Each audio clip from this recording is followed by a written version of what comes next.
তিনি তার একটি লেখায় বলেছেন যে ভারতে যারা হিন্দু মৌলবাদী রাজনীতির সাথে জড়িত তাদের ভারতের স্বাধীনতা সংগ্রাম অথবা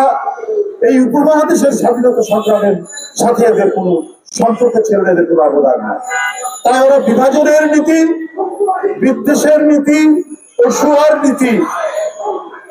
এই অসুয়ার নীতি নিয়েই তাদেরকে রাজনীতি করতে হয়। তো আমার কাছে অবাক লাগে যে ভদ্র মহিলার প্রতি আমাদের একটা শ্রদ্ধা ছিল, একজন অসাম্প্রদায়িক সেকুলার মহিলা হিসাবে আমরা যে রাজনীতিবিদ কি চিন্তা, তাকেও মনে হলো উনি মুখে রাজনীতির জন্য হয়তো অসাম্প্রদায়িকতার কথা বলতেন অথবা সেকুলারিজমের বা ধর্ম নিরপেক্ষতার কথা বলতেন,